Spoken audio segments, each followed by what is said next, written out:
Good morning, students. I am Seema Rajpur from EX Department SIRT. Today we will discuss about numericals on root locus. Okay, our subject is control system EX405. So we will start. Question is, for a unity feedback system, GS equal to K by S plus 4, S plus 2. So sketch the rough nature of root locus showing all details on it. ठीक है, and comment on stability of the system. The system is stable or not. So for that, firstly, for this solution, we have to start with step 1.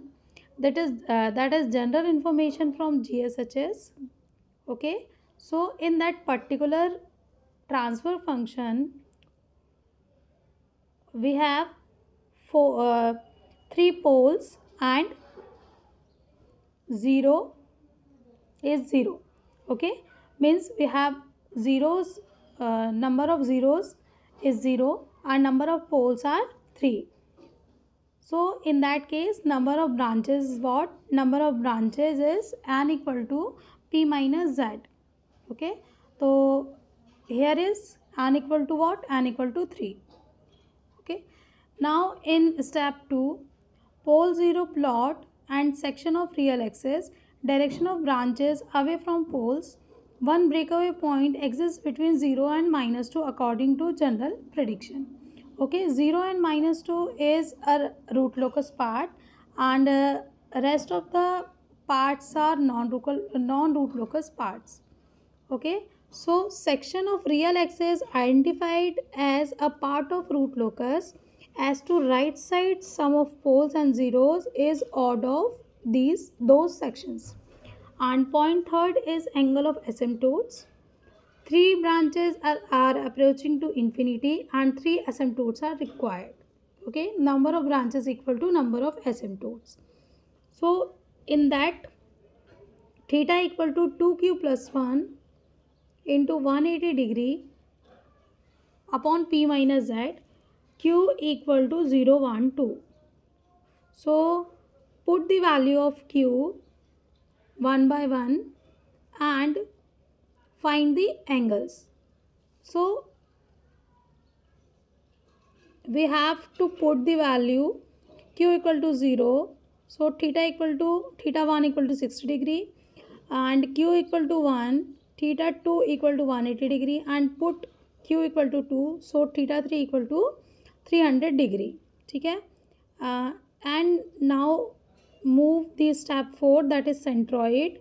Centroid is mainly used for the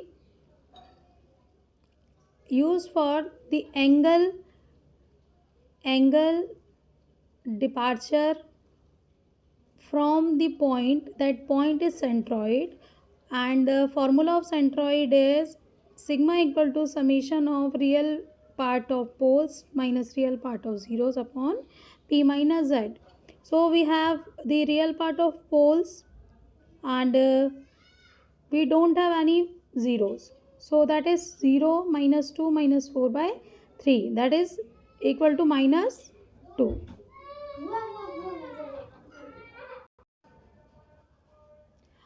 That is step 4, centroid. Now we move step 5. Step 5 is to find breakaway point. Characteristic equation is, so in breakaway point, firstly we have to define the characteristic equation. So our characteristic equation is 1 plus GSHS equal to 0, and GSHS is what? GSHS is K by S plus 2, S plus 4. Okay, so in that case, S cube plus 6s square plus 8s plus k equal to 0. That is characteristic equation. We have to separate k and s terms and differentiate the equation number 1. So after differentiation, roots, that is breakaway points, we have used the formula minus b plus minus root of b square minus 4ac by 2a. With the help of this formula, we have to find the breakaway points. As there is no root locus between -2 to -4, so minus 3.15 cannot be breakaway point. It also can be confirmed by calculating k for s equal to minus 3.15. It will be negative that confirms s equal to minus 3.15 is not a breakaway point. So for s equal to minus 3.15, k equal to minus 3.079. Okay, and ये k equal to minus 3.075, how it will find? We have to put the value of s equal to minus 3.15 in equation for k.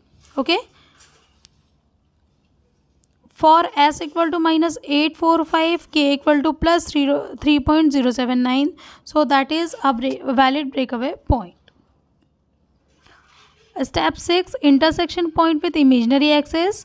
So we have to solve with Routh array, and for Routh array we have to find the k marginal value, and after finding the k marginal value we have to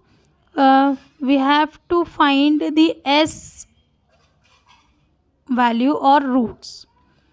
Okay, so intersection of root locus with imaginary axis is at plus minus j 2.828 and corresponding value of k marginal, that is 48.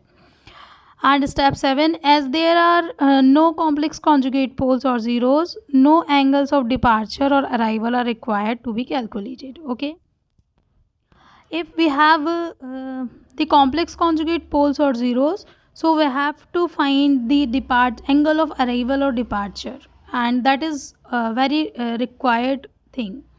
And step 4, the complete root locus is as shown below. And ninth, prediction about stability. So our system is stable because all the things are in the left side. Okay, and that is the rough structure of root locus. Okay, we have to put the poles and zeros, and we have to sketch the centroid, and after sketching the centroid we have to put the angle of asymptotes, and after putting the angle of asymptotes we have put the breakaway point, and point that is lie on the imaginary axis, and in the last we have to join all the points and make the root locus. Okay students, that is a basic of root locus. Thank you so much to all. Thank you.